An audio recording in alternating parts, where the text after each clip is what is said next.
Go Navy Highlight edisi Jumat 1 April 2022 hadir dengan informasi terkini seputar kegiatan TNI Angkatan Laut.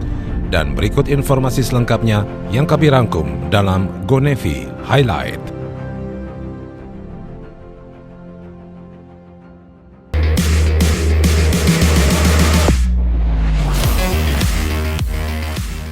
Kepala Staf Angkatan Laut Laksamana TNI Yudo Margono menemui Kepala Staf Angkatan Laut Amerika Serikat atau United States Chief of Naval Operations di Pentagon, Washington DC dalam kunjungan kerjanya ke Amerika Serikat. Dalam pertemuan tersebut, Laksamana TNI Yudo Margono menyampaikan apresiasi kepada Laksamana Mike Gilday atas kerjasama yang sudah dilaksanakan dan berharap agar kedepannya kerjasama tersebut dapat ditingkatkan lagi.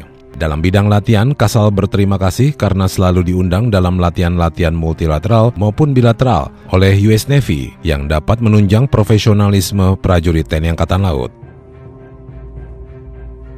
Suasana haru mewarnai upacara pemakaman Praka Marinir Infantri Anumerta Wilson Anderson Here, putra pasangan Karel Here dan Josephina K. Here yang gugur akibat serangan dari kelompok separatis teroris Papua di Kabupaten Duga, Papua, Sabtu 26 Maret lalu. Praka Wilson dikebumikan melalui upacara militer yang dipimpin Komandan Pasmar II, Brigjen TNI Marinir Suherlan, bertempat di pemakaman keluarga di Kelurahan Sikuma, Kota Kupang, Nusa Tenggara Timur. Sebelumnya, jenazah Praka Anumerta Wilson diberangkatkan dari kediaman menuju lokasi pemakaman dalam suatu upacara dipimpin Komandan Lantamal 7 Kupang, Laksamana Pertama TNI Heribertus Yudo Warsono yang mewakili Kepala Staf Angkatan Laut Laksamana TNI Yudo Margono. Dalam upacara pemakaman turut dihadiri Gubernur NTT Bapak Victor Laiksodat yang menyampaikan kesedihannya. Dalam kegiatan tersebut juga dilaksanakan pemberian secara simbolis santunan dari Kepala Staf Angkatan Laut PT Asabri dan Pasmar II, Inkopal, Bang Bukopin, Yasmar, dan Yasbum.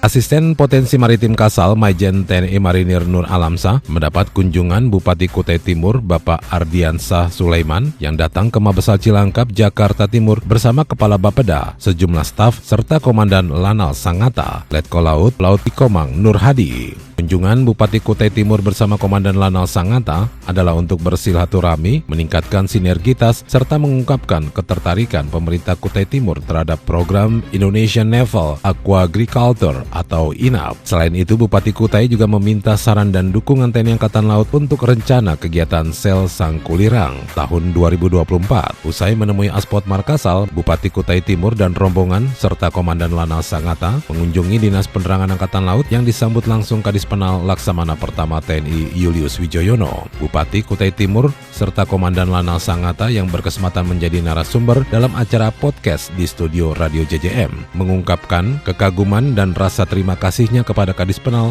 yang telah menunjukkan pentingnya kecepatan informasi ke publik dalam mendukung program yang sedang dijalankan. Kutai Timur merupakan daerah pesisir yang memiliki banyak potensi dan ke depan pemerintah daerah dan TNI Angkatan Laut akan lebih intensif dalam komunikasi dan sinergi dalam berkegiatan.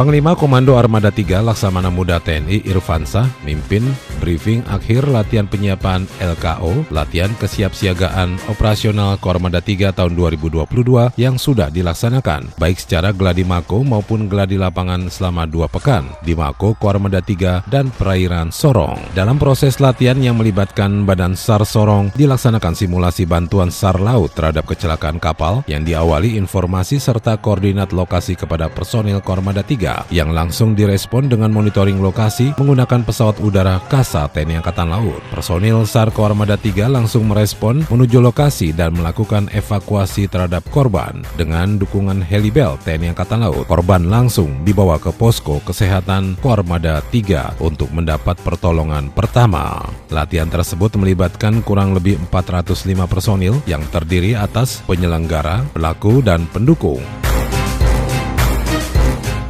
Prajurit Pangkalan TNI Angkatan Laut Labuan Bajo, Kabupaten Manggarai Barat, Nusa Tenggara Timur menggagalkan upaya penyelundupan 5,5 ton bahan bakar minyak bersubsidi yang hendak dikirim ke Sape, Nusa Tenggara Barat. BBM jenis minyak tanah bersubsidi tersebut diangkut menggunakan perahu motor melalui dermaga Kampung Rangko, Desa Tanjung Boleng, Kecamatan Boleng. Komandan Lana Labuan Bajo mengatakan saat melakukan penangkapan terduga pelaku kabur dan lompat ke laut, namun pihaknya telah mengantongi identitas terduga pelaku penyelundupan minyak tanah bersubsidi tersebut. Dari hasil pemeriksaan, kapal motor tersebut ternyata tidak dilengkapi dokumen-dokumen resmi atas barang muatannya.